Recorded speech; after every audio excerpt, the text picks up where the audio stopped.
میدان عرفات میں حضرت محمد صلی اللہ علیہ وآلہ وسلم نے جو خطبہ حج دیا تھا، آئیں اس خطبے کے اہم نکات کو دہراتے ہیں،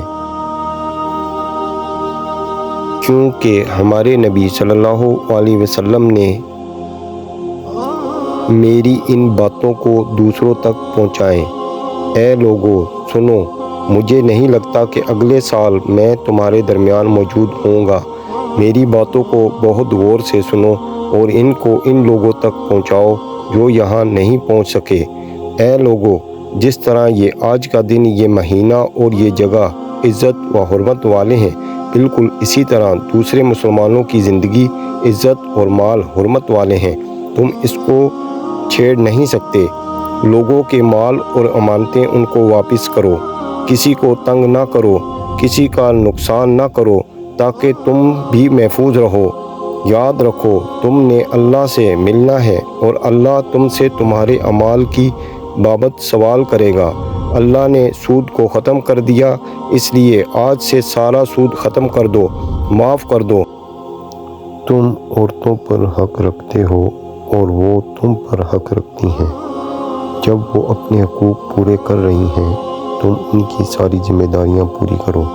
عورتوں کے بارے میں نرمی کا رویہ قائم رکھو، کیونکہ وہ تمہاری شراکت دار، پارٹنر اور بے لوث خدمت گزار رہتی ہیں۔ کبھی زنا کے قریب بھی مت جانا۔ اے لوگو، میری بات غور سے سنو، صرف اللہ کی عبادت کرو، 5 فرض نمازیں پوری رکھو، رمضان کے روزے رکھو اور زکوٰۃ ادا کرتے رہو۔ اگر استطاعت ہو تو حج کرو۔ زبان کی بنیاد پر، رنگ نسل کی بنیاد پر تعصب میں مت پڑ جانا۔ کالے کو گورے پر اور گورے کو کالے پر، عربی کو اجمی پر اور اجمی کو عربی پر کوئی فوقیت حاصل نہیں ہے۔ ہر مسلمان دوسرے مسلمان کا بھائی ہے۔ تم سب اللہ کی نظر میں برابر ہو۔ برتری صرف تقویٰ کی وجہ سے ہے۔ یاد رکھو تم ایک دن اللہ کے سامنے اپنے اعمال کی جواب دہی کے لیے حاضر ہونا ہے۔ خبردار رہو، میرے بعد گمراہ نہ ہو جانا۔ یاد رکھنا، میرے بعد کوئی نبی نہیں آنے والا، نہ کوئی نیا دین لایا جائے گا۔ میری باتیں اچھی طرح سمجھ لو۔ میں تمہارے لیے 2 چیزیں چھوڑ کے جا رہا ہوں، ایک قرآن پاک اور دوسرا میرے اہل بیت۔ اگر تم نے ان کی پیروی کی تو کبھی گمراہ نہیں ہوگے۔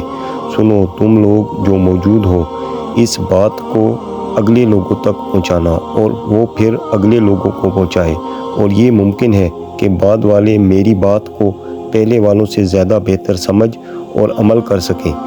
پھر آسمان کی طرف چہرہ مبارک اٹھایا اور کہا، اے اللہ، گواہ رہنا، میں نے تیرے پیغام تیرے لوگوں تک پہنچا دیا۔ اللہ تعالیٰ ہمیں ان لوگوں میں شامل کرے جو اس پیغام کو سنیں، پڑھیں اور اس پر عمل کرنے والے بنیں اور اس کو آگے پھیلانے والے بنیں۔ اللہ ہم سب کو اس دنیا میں نبی رحمت کی محبت اور سنت سے محبت کرنی عطا کرے، اور آخرت میں جنت الفردوس میں اپنے نبی صلی اللہ علیہ وسلم کے ساتھ اکٹھا کرے۔ آمین ثم آمین۔